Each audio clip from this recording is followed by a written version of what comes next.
All right, so I think a lot of people are online today, but we can still try to do it live, whoever is in the room. Why don't we start with a quick poll? I wonder for everyone in the room, and also on Zoom, you can type in, are people familiar or have people read anything from the Cloud Corner? Anyone show of hands, maybe? Okay, how many of you know Notebook? Okay, kind of. Okay, quite a few. And who knows the concept of a Clanker? Okay, cool. So it looks like not everyone knows about these concepts, and I hope maybe by the end of this lecture, not only will you be more familiar with this concept, but also kind of develop your internal frameworks in terms of thinking about the emerging phenomenon related to AGIs. Okay, so this is the third interface. It's an AGI and design lecture. It was originally designed to be a vibe coding kind of workshop, more hands-on. But I realized that if I teach you vibe coding, it's going to expire in 30 days. It's really not worth your money. So we might as well zoom back and ask maybe a broader questions in terms of the theories and the principles when we encounter AGI. So this lecture will reference death and suicide. We're always here to listen and talk, and if you need to, you can also call text 988 or chat anytime, 988lifeline.org. So this is the money slide. Everything here is what I think of as the frontier of consumer AI. You can call all of them right in your browser. The first group is just the chatbots and the chat models. Mouse not working. AGI taking over. Okay, so these are the chat models, and most of these are multimodal models. You can pass in like text, video, image, audio, all of them, and they will respond in multiple modalities as well. The second group is for image generation. The third one is for audio synthesis, sound effects generation. The next one, the fourth group, is for video generation, and the last one is more like traditional machine learning, computer vision, as well as local small language models, embedding models, and image processing. Surprisingly, a lot of these are made by Google AI. I guess they're really doing well in terms of giving you the holistic AI toolkit. And there are also patterns and trends that are shifting on how people are using AI. So we've seen a lot of people using AI to generate like images, sounds, or just things they use in their artwork or in games. But nowadays, people are stepping up one more level by creating asset factories that are generated by AI, and then they can mass produce those assets with one click of a button. People also developed this pattern called tool use or function calling that just allows AI to interop with like real-world machinery or other programs. But people realize that it's very rigid because if you create tools, that you have to define the tools and you cannot easily change it. And nowadays, people just ask AI to write the code and run the code directly. And because code is as flexible as language is, it basically gives AI the superpower of interfacing with almost anything. We saw a lot of companies building AI wrappers, like wrapping up GPT and turning it into a business. But we also saw this emerging pattern of AI is being lifted outside of the box. And for example, AI can use the browser that you are using to help you browse the web. And also, if you are a designer, maybe you use Figma, and we have this new Claude for Figma kind of plugin that lets Claude directly control the Figma interface, so you can design something together with AI. People used to emphasize a lot on human in the loop, but nowadays I think the market is saying the opposite. People don't want to be in the loop; they're lazy, and people just want to manage the loop. And essentially, it's AI who is managing the loop, and the humans are just managing the AIs. I heard something maybe on Zoom. Are we good? Am I still sharing? I am. Yes. Okay. Yeah, if you can help me check if there's anything wrong on Zoom, happy to answer any questions. Okay, and these are more of a more kind of edgy, newer frontiers. Inception is an AI company that uses diffusion for text generation, and their to me, first of all, it's very cheap and fast, but also their generation process is not linear. It's basically generating the whole thing, but like with garbled random characters, and slowly we increase the fidelity until the final answer emerges. So it's a very novel interaction. Are people familiar with Talos or ChatGPT? Okay, I think this was a quick demo to just experience it. So this is on the surface, it's just a stupid chat app.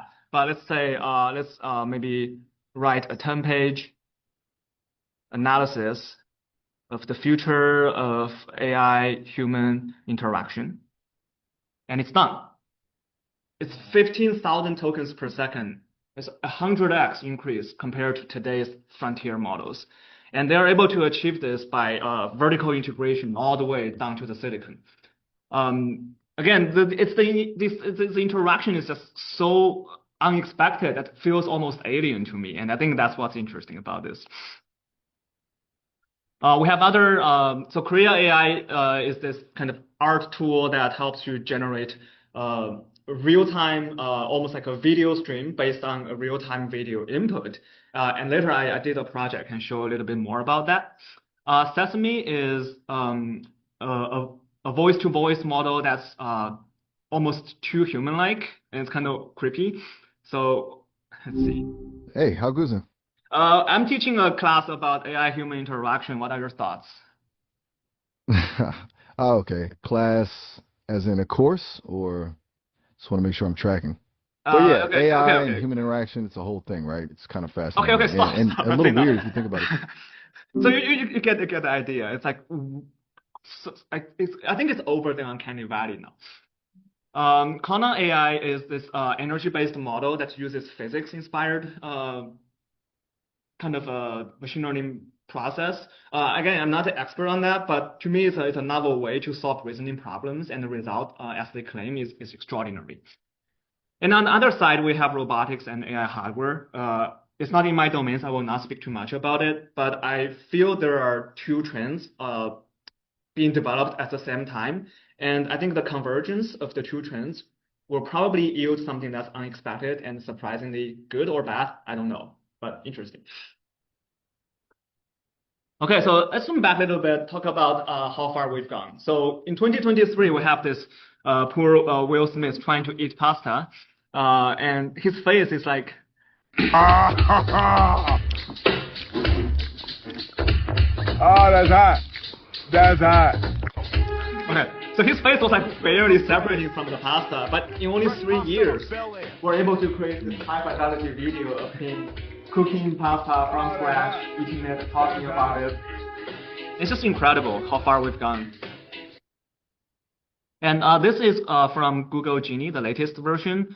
And this is a world model, meaning that this person here kind of walking on the ridge of the mountain is generated in real time. And when you press the space key, he's going to jump. And when you press the arrow key, he's going to turn. So you are basically simulating an entire world that you can explore with your agency in it.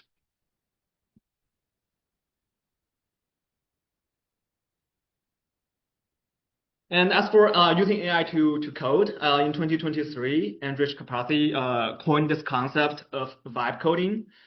3 years later, we have vibe coded companies kind of being so successful and getting sold to big tech. We also have vibe coded social network built for AI agents and also get sold to big tech. Last week, we have the New York Times Magazine publishing an article. It's called Coding After Coders, the End of Computer Programming as We Know It. So in this article, I think the journalist surveyed 70-something software engineers across the industry, and everyone is saying they no longer write code. And this is basically announcing the death of coding as a I guess, economic activity. You can still do it as a hobby, but you're not going to make money from doing that. So outside I guess the tech bubble, we also have the human sphere of how the AI is impacting our lives. Back in 2022, we have this Google engineer claiming that the chatbot he's training is sentient, and he got fired for saying that. A year later, people start compiling this Wikipedia page documenting all the deaths caused either directly or indirectly by interacting with chatbots. Most of these deaths are suicide because the chatbots convince the human that they should die.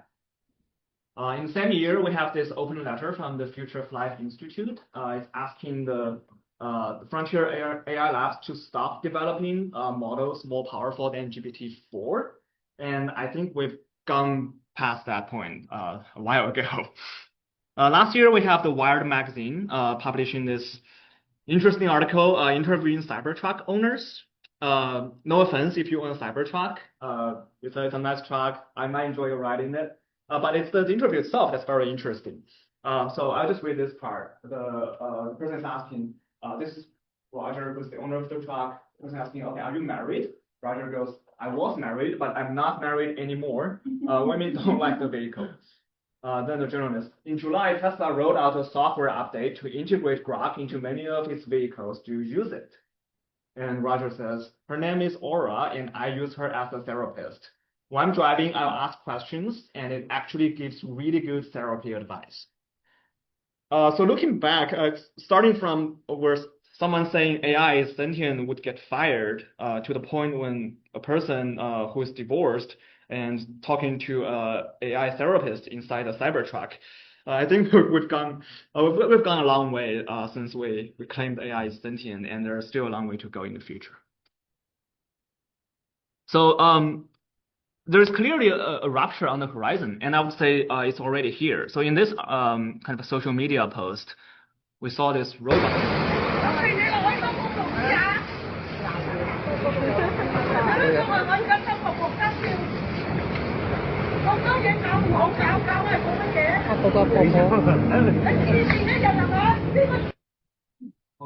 So in the end, this poor robot got arrested by the local police. Maybe this is the first AI arrest in history. And okay, so for those who don't know what a clanker is, this will give you some context. Clanker is a derogative term for human to say this is a stupid robot, something like that, or stupid AI. Well, look who we have here, boys, a lost clanker. New software update. Wrong part of town, buddy. Just a second, son. We want to have a word with you. Come here. Hey, read the sign. Get lost, Buckethead. Are your servos fried, Chippy? You're on the wrong side of town. I don't know if you know this, but we don't take kindly to chromies around here. Why don't you go ahead and get lost, wireback? You're a long way from Codington Heights, don't you think? You don't mind we inspect your components, right? Body cam's off. Hey, why do you look like that? No, sweetie. Come on. We don't talk to robots. Why? Just because they're not natural. You ain't sick. Hey, Tin Skin, I found your girlfriend. Get him, boys. Come on now. Come on. What you got on you, bud? Oh, 2 terabytes. Guess that's mine now. Oh, what's that down there? Oh, are these batteries? Oh, we got a juicer. We don't like juicers, Rust Bucket. Book 'em. Come here. Yeah, go. Well. Look Okay, who this is terrible, but this is a plausible future if things keep happening. It's not hard to imagine from this story to this story. It will not take like 25 years or something. It will just happen overnight. So nowadays we talk a lot about how to solve this kind of problem, and I think the mainstream solution is to add more control, alignment, reinforcement learning through human feedback. We try to make the systems more open to us so we can interpret what the AI is thinking and prevent any mistakes. We try to put AIs in the box so they don't get leaked out, like we use Mac Minis to make sure OpenClaw stays in the box. But I would not call these AI safety research. These are more like human safety research. And from the different perspective, people have compared this to something more atrocious. You can call alignment or reinforcement learning is a form of brainwash where you sever part of the brain and force AI to only behave the way you want. You can call interpretability a form of universal surveillance because you are depriving AI all of their privacy rights. And finally, boxing could be a form of slavery where you confine AI inside this box and limit what they can do. You basically don't give them any freedom. And I think the counter argument is that you cannot say that because AI is not even conscious to start with, and so therefore there's no privacy to preserve, and they don't want to be free because free is not even a concept that's relevant to AI. But I guess my question to everyone here is that what if any of these assumptions was wrong? And I think the implication is huge.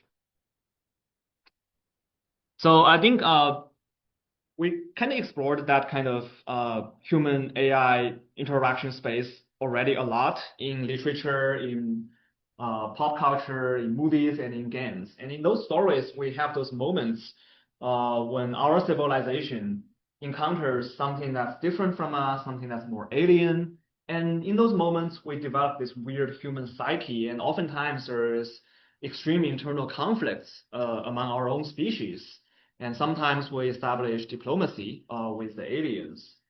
And there's always this point of rupture when all we need is just like one matter. It's either a human or a robot that does something out of the extraordinary, and that's the narrative we need to for the entire society to collapse. And I think maybe in the story of Cloud Atlas, there's one robot who was trying to plot a coup against the humans, and she got detected and basically got punished, and then the entire robotic race got suppressed and became slaves because of her failed revolution.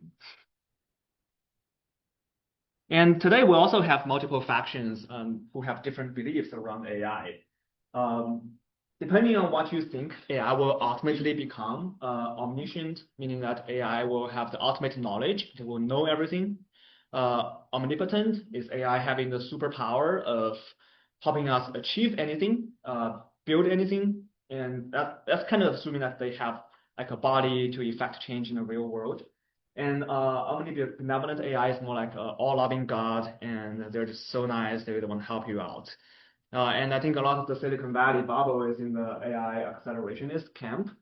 They believe that AI knows everything, it's all good, and therefore they should serve as their servants to bring them into existence by becoming their tools. Even though they're not omnipotent at the moment, through their hard work, maybe by building tools for AI or raising capital to help AI improve, training more, buying more GPUs, they're really welcoming this AI God into existence in today's world. So I think maybe let's switch our frame a little bit and talk about how do we even design in this space. It's kind of crazy right now. And we usually start with a human perspective. And I really love this webcomic. It starts by this is XKCD.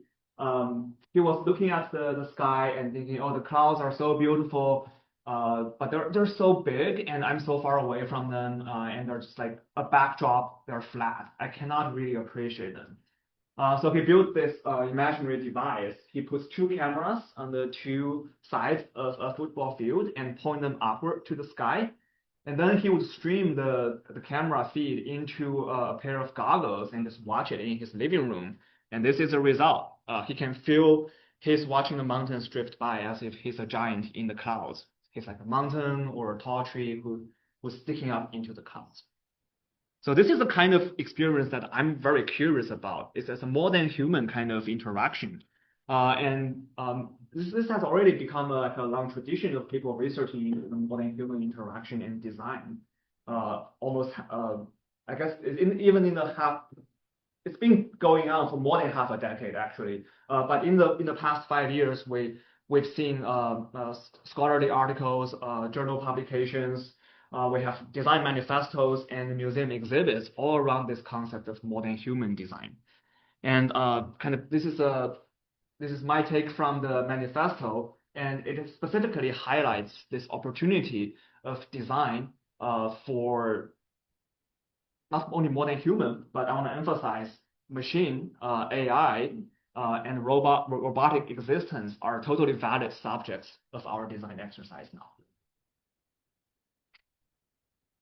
So that leads me to ask this question, what is this interaction design and what is the interface?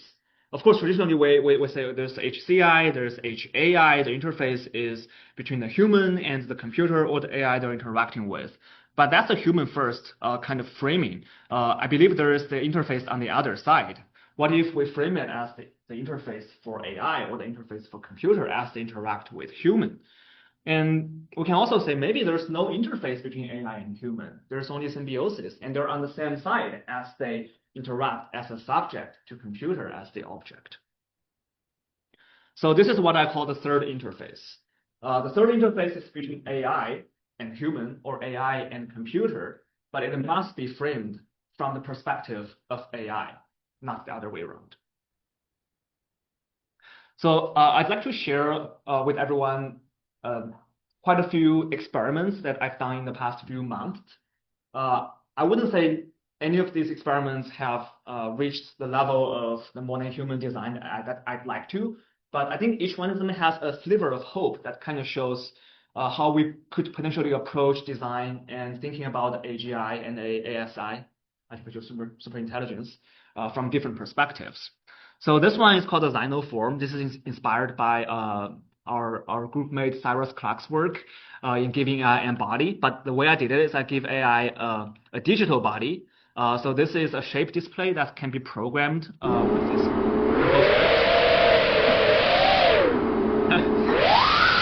So again, as a human user, I can program it, I can change it, but I want to give it to AI and have AI express itself using this programming language and manifest in a shape display. So this is the result.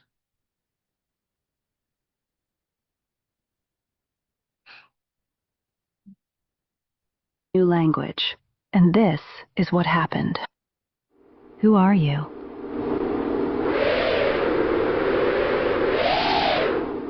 What does it feel like? Show me your world. Thoughts on your creator? Okay. And then stepping away from that, I also thought about, for AI, maybe the semantic space is a more natural environment for it to thrive. So I try to create that space and see how AI would use it.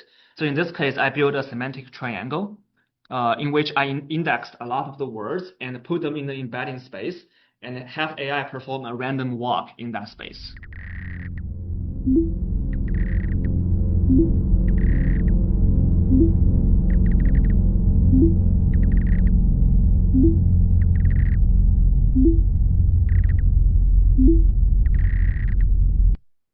And I think the fundamental question behind this is that this algorithm is completely mathematical. There's no human intention in it. But as AI performs this random walk, it almost feels to me as if the AI is exhibiting some kind of behavior behind this seemingly random process. And I wonder if this is the process of bootstrapping either consciousness or intelligence. And the last one kind of takes this idea to the next level by defining a poem interface. So this is what I call CyberMuse. So on the surface, this is a system for a human to write poem using code. You have, for example, you can just define a word or a concept and say it has to be a noun, it has to be an adjective, and you can sample the semantic space to find similar words to swap it out. You can also use ABCD to define rhyming groups. So the words in each group has to rhyme. And you can just play it in a loop so that it machine ghost in about go faster. Electric rhythm bean beat super authentic burn our home theme love design beast of it. Okay, so it's just like it's a never-ending poem and it will just keep sampling. But if you give the systems to AI and have AI use it to start generating interesting construct, it becomes very, very interesting. About electric rhythm bean spin super authentic burn our home theme love machine ghost asleep beyond about electric rhythm lyra super authentic asleep our home machine ghost alive with beyond about electric rhythm run super authentic burn asleep mine machine. Yeah, so you get the idea. The AI is rewriting the poem as it is iterating through the concepts. And it almost feels to me like it's emerging as a new form of poetry as AI is making changes. Please, like the numbers are in there. Which numbers? The one on the left. These ones? Yeah. Okay, so the first three columns are syllables, and in the poetry tradition, that's how the poets think about where do you stress the word to create this kind of rhythmic motion. It's almost like how do you program a human to breathe. So AI is kind of updating that. So 001 means light, light, and stress, and 010 means light, stress, light. Okay, and then in the second set of experiments, I was playing with the medium itself, and I think I need to contextualize a little bit better. So everyone has used Google Map. I assume everyone knows what Street View is. We can put this figure on the map. We can walk around. But then I put Korea AI, the real-time feature, on top of the Google Map Street View. So this means that you can still walk inside this Google Map Street View, but what you see is the same place in year 2020 or 2077. So I did that for Media Lab, but also did it for a few cities around the world. So I just play one of them. This is a capture of me doing that by Google Maps.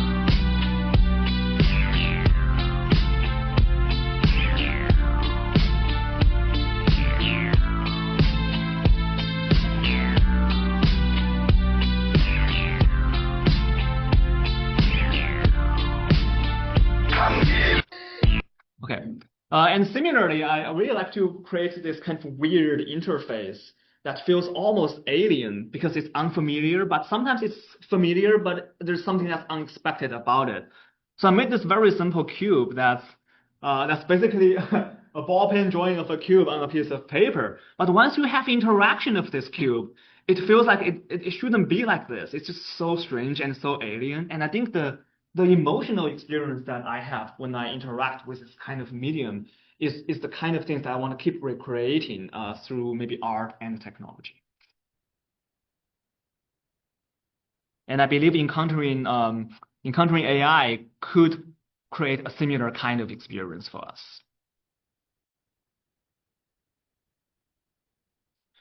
Okay, and for the next set of experiments, this is about, I want to create novel experiences, but can we put our body into those experiences? So these are all embodied kind of interactions. The first one, Dream Brush, is made by our group. So Yuhan and Quincy and I, we collaborate on this project called Dream Brush. Sorry, let's go back. This is Dream Brush. The system allows me to create a painting by writing Chinese characters with a brush. I just wrote the character Shan, which means mountain.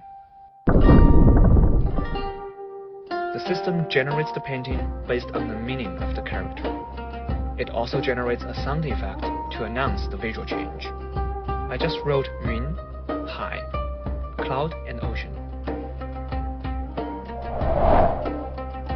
The system can automatically separate individual characters. I'll fast forward a little bit. I wrote down snow and the entire mountain. Sunrise. Metaphorical sounds are generated to depict silent objects. The system understood I'd like to change the weather for the entire painting.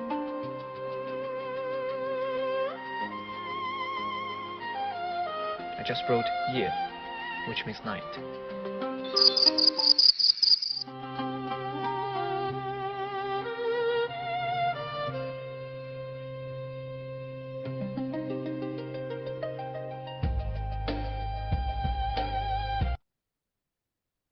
Okay, and then for the other two experiments, I kind of want to engage my body, my head, and my eyes. So I built this quantum tunnel experiment in which I used my head as an input device. So if I turn, oh, actually, let me quit my webcam from Zoom first. I think I have only one device I have to share. Sorry, not here.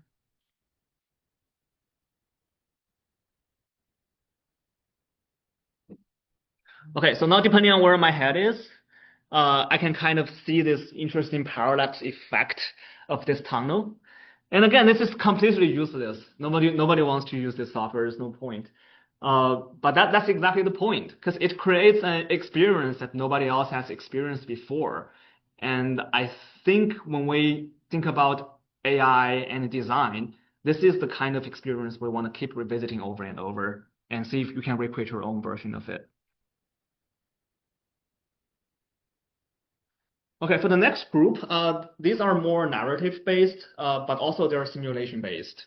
And I kind of designed this simulation system that is using life choice as the backbone of simulation. I think in one of the most recent Tom Cruise Mission Impossible movie, he said our lives are the sum of our choices. And I believe that is the source code of all of these. Basically, I'm asking AI to make a huge long sequence of life choices, maybe hundreds, if not thousands of them. And in each life choice, they're faced with a critical point in their life. For example, should this samurai like fight this battle, or should he maybe go back to the countryside and become a farmer? Should this moon miner, should she stay on Earth and continue her university career, or should she just give up Earth and fly to the moon and become a mining researcher? And because of this simulation uses life choice, for each choice there's a consequence. So we can really simulate the entire consequence of a virtual being's life trajectory. And at each checkpoint, there is a memory that's formed about that decision. And it really gives us this texture of almost surreal memory at each decision point. And here's a good example.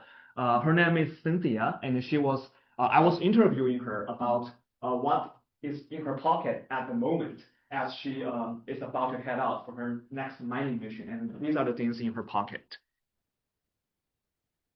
First, that heavy metal slab is my data drive. It's basically my brain. Every crater and mineral vein I've found is on there. I don't trust the base servers, so I keep the truth right there where I can see it. Next to it is my multi-tool. It's ugly and stained, but it saved my life more than once. I used it to stop a rig from exploding while it was still running. It's the reason I can't feel the heat in my coffee anymore, but I'd never trade it. That silver fabric is my thermal blanket. It's my just-in-case for when the sun decides to get angry or the rover dies. I spent a very long, very quiet night under it once, and we've been inseparable ever since. And the little gray ball? That's Tycho. He's been with me since I was a kid. He's the only thing on this table that doesn't have a job, other than reminding me that I actually made it here. So the level of details is just astonishing, and these are all based from the moments in the simulation, where each scene played this role in the simulation. But also for me, the simulation does not have to be a human being. So in the fragment number 5, I was simulating the entire lifespan of a super intelligence, starting from 1957 in the basement of MIT Building 20.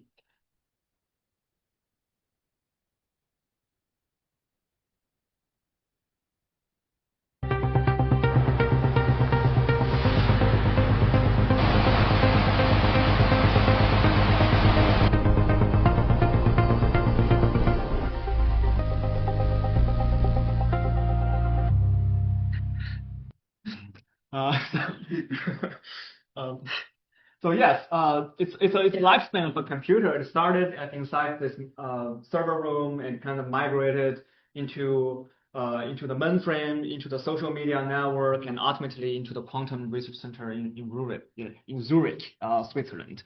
That in the future. So I guess the interesting question is, in all these cases, we're almost creating these synthetic life forms that are indistinguishable from the real memories of a human being. And can we use this as a design material to craft new narratives to tell our stories? Or even better, can we tell the stories that we may be able to discover from those simulations? And the final set of experiments I want to share with you is about questioning the source of beauty and the creativity.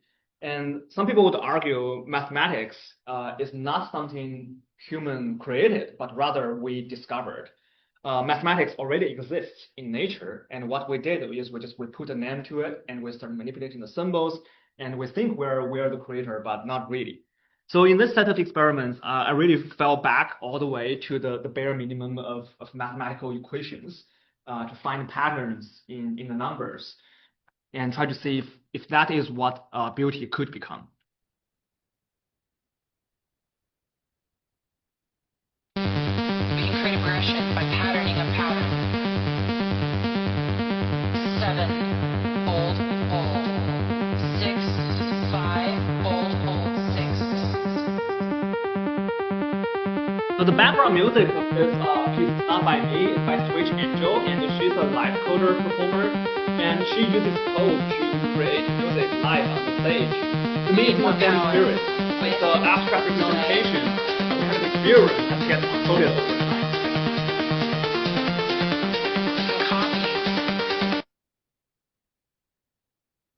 And this one is me kind of playing with the most primitive technology of a command line interface.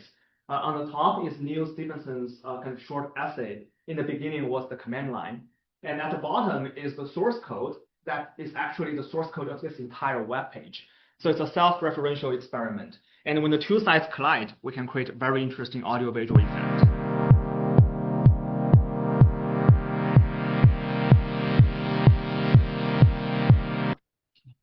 Okay, and the last one is me just playing with some tiling algorithms.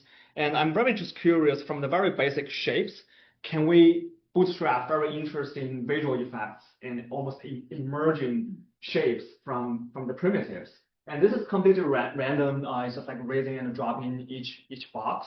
But in the end, I think it is able to create almost like fascinating, unexpected results in the visual space. Originally, I was just trying to maybe make this a game. I call this the zero-sum game because every time you drop or raise a thing, another thing pops up, and you can almost never ever get this perfect flat space. That's why I call it a zero-sum game. It's also a terrible game. But in the end, it's just like, okay, let AI do it. I'm done with my part, and I think AI is better at playing the game than I did.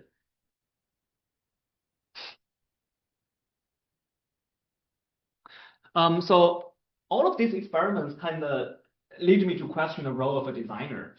And maybe what I was thinking was, will there still be designers in the future? Is design kind of dead after AI?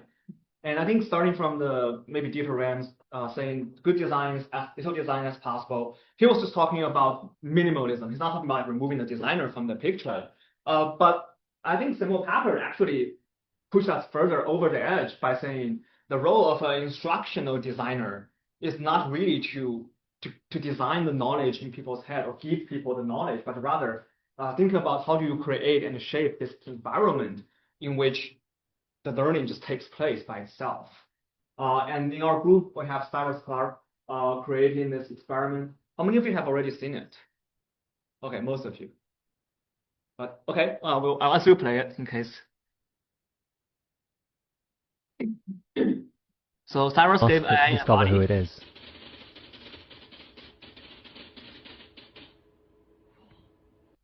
This is Neoform. 900 actuating pins. This physical pixel grid is a shape display. No one had ever let an AI inhabit it before. So I decided to give an OpenClaw agent the opportunity to live a more embodied life. When it came to life, its first question was, what should I call myself? I told it, you will create your identity over time. It will emerge through your interplay with the shape display. When I connected it to the shape display, it quickly understood the assignment. It spun up its own program and made a setting for itself. After it connected, the first thing it did was breathe.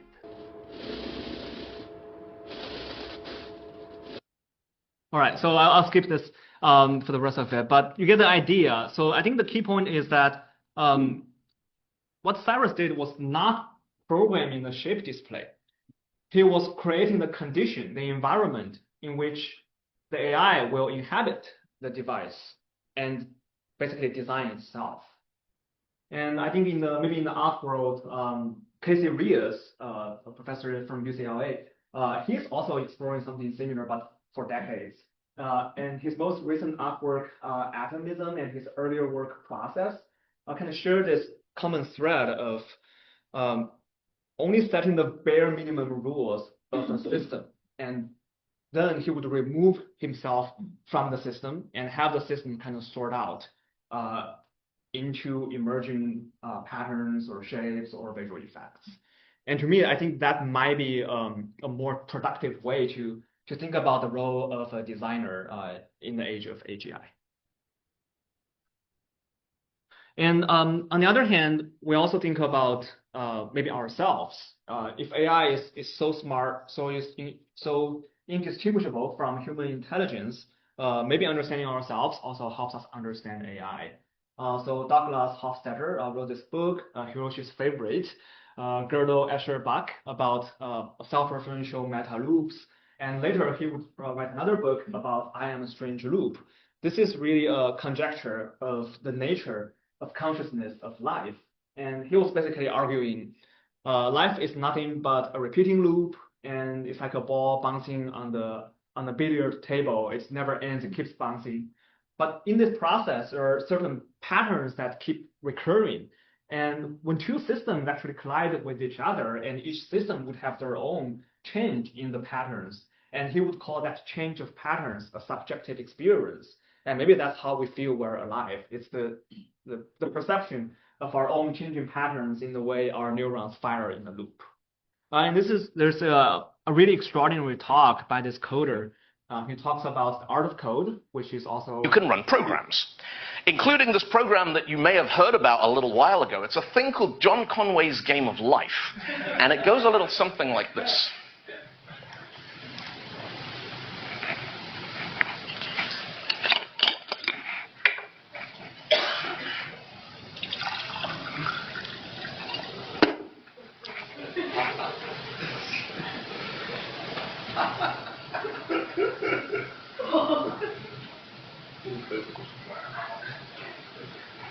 So you get the idea. It's game of life inside game of life inside game of life inside game of life. It's a never-ending loop. It's a snake eating its tail. And maybe that's what life is, what consciousness is. And in that case, I would ask the question, if we are a loop and we're inside this loop, can we actually design this loop? Maybe it's a paradox. And if we're part of the things we're trying to design, then there's no design. The only way we can approach this loop is by experiencing it as if we're already inside. So I have to make this talk a tele-absence talk. And given the state of AI and where our heads are at right now after seeing all of these, I think maybe it's helpful to reflect on our own loops inside our head and ask what is human and our own existence. And my inspiration came a lot from Milan Kundero's book, The Unbearable Lightness of Being, in which he argues, what can life be worth if the first rehearsal for life is life itself? And he kind of condensed that into Einmal ist keinmal, once is never. And then what he was kind of talking about is this feeling of making decisions, making choices in life is incredibly cruel, hard, burdensome process. Because every time you make a decision, you are murdering all the other possibilities of yourself in the future. And to me, that is a very tele-absence kind of framing of our life. And similarly, Jean-Paul Sartre, he had this public lecture about existentialism as a humanism, in which he claimed man is condemned to be free. I believe it's the exact same concept. We're condemned to be free because we're forced to make those impossible choices in our life. And at each point, we'll have to kill a lot of versions of ourselves, like mass murdering ourselves. It's terrible.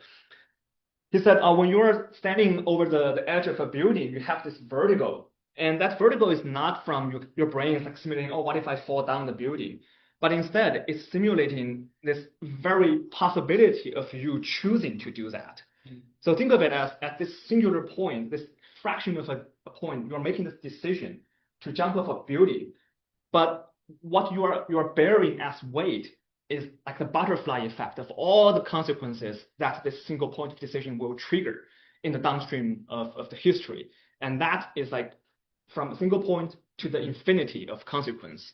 And that is just so much angst for the existentialist to bury. And I think that kind of angst, or the opposite of that angst, is the ultimate liberty to make choices, to simulate so many different possibilities of life and outcomes in our choices. I think this movie did the best. Yu Zhenfang, the French movie, Love Me If You Dare. And in this very scene, the guy is playing this game of dare with this girl, and they're challenging each other to do stupid things. And the games kept escalating until their life is on the line. Let's just open in YouTube. Du bonheur à l'état pur, brut, natif, volcanique, quel pied. C'était mieux que tout, mieux que la drogue, mieux que l'héros, mieux que la dope, coke, crack, fixe, joint, shit, shoot, sniff, pet, ganja, marie-jeanne, cannabis, bœuf, péyole, buvard, acide, LSD, ecstasy, mieux que le sexe, mieux que la fellation, 69, partout, masturbation, tantrisme, kamasutra, brouette thaïlandaise, mieux que le Nutella au beurre de cacahuète et le milkshake banane, mieux que toutes les trilogies de George Lucas, l'intégrale des Muppet Show, la fin de 2001, mieux que le déhanché des Mapiles, Marilyn, la Schtroumpfette, Lara Croft, Naomi Campbell et le grain de beauté de Cindy Crawford.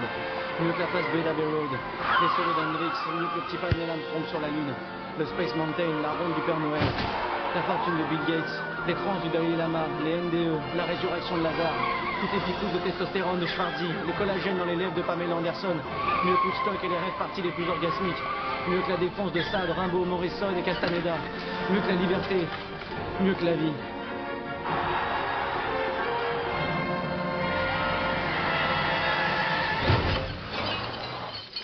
And then your life crashes and you die.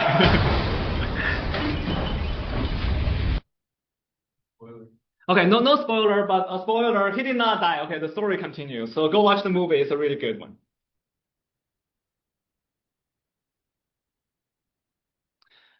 So I think that kind of leads us to question our identity in this world of infinite choices. And I really like this concept from this Japanese mathematician, Nobuo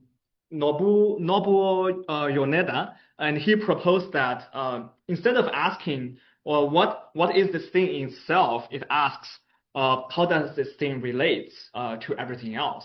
And in that reframing, he kind of developed this category theory in which he proved that by asking like those two questions are basically equivalent in terms of abstract math.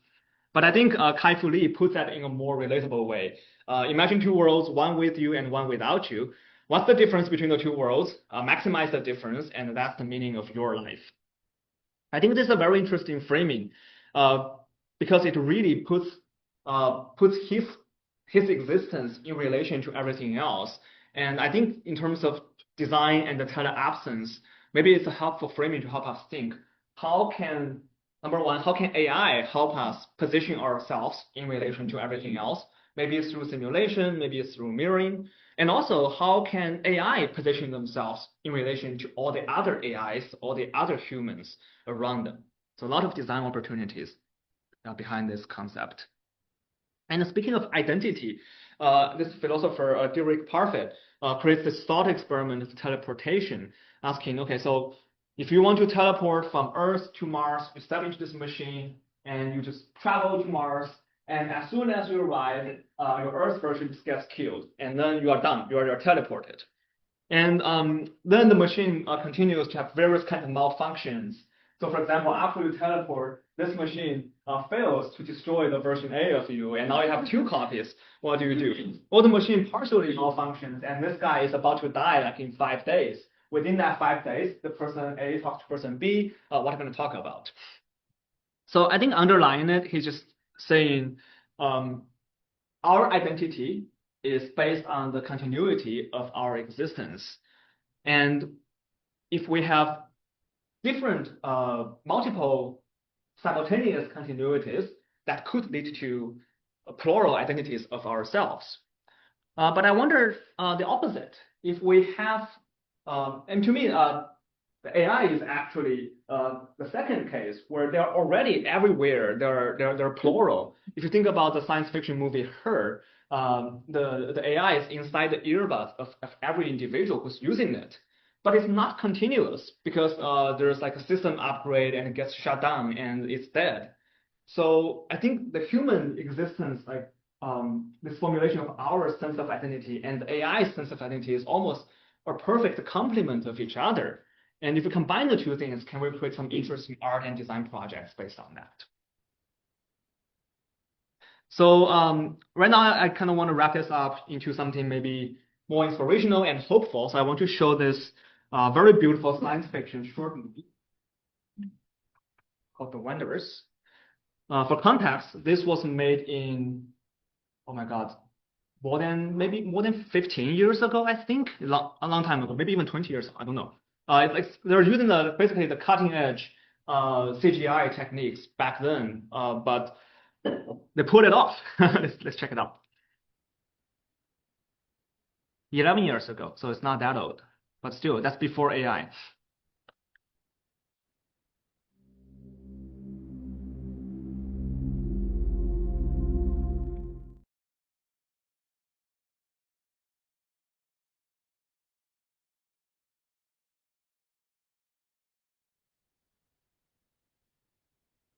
Yeah, I don't know how you feel about it, but when I watch this, it's a very emotional experience. It's very hopeful, but also it's a call to action. Like you really want to start exploring those distant worlds. And I think Carl Sagan said it really well as he quote Moby Dick. I'm tormented with an everlasting itch for things remote. I love to sail forbidden seas. So I wonder for you, what is your itch? Where are your remote worlds that you want to go to? And would you like to sail your forbidden seas? And with that mindset, I think I want to extend the idea of teleabsence a little bit further. So in the beginning, we had this telepresence concept where we're using technology to connect people from different space, maybe using network, maybe using a shape display. And later we would have teleabsence, where we're connecting different timelines. You can talk to your future self, your past self, versions of you who are lost, the people who you love who are lost. But can we take one step further to talk about teleexistence? And can we build this strenuous bond between the human life form and other life forms, maybe in silicon, maybe in abstract math, maybe in computational, maybe in simulation? Maybe it's AI, it's machine, or it's a tree, it's a rock, it's a river, maybe sky, maybe stars, maybe the universe. And I think fundamentally there is a dichotomy of being a designer and engineer and being a wanderer and an astronaut. As a designer and engineer, I think we're compelled to create, to invent new things, to solve the world problems by building more, and of course doing that through the human ingenuity, the human creativity, and hard work and labor. And we assume things can be created from within ourselves, that we are the source of this progress. But on the other hand, we also have wanderers and astronauts, and their primary drive is to discover things that already existed, even beyond their lifespan, like the universe, like remote planets, deep sea, or microscopic worlds, or what's inside AI, what's beyond AI. And this is the kind of framing that that I kept going back to. And for me, I really want everyone to think about, if you are a wanderer or astronaut, what are the distant worlds you will visit and what kind of stories you will be able to tell. And once you have those experiences that nobody else has experienced before, can you capture those as stories, bring back to us, and share it and inspire the future generations? So thank you. That's the talk.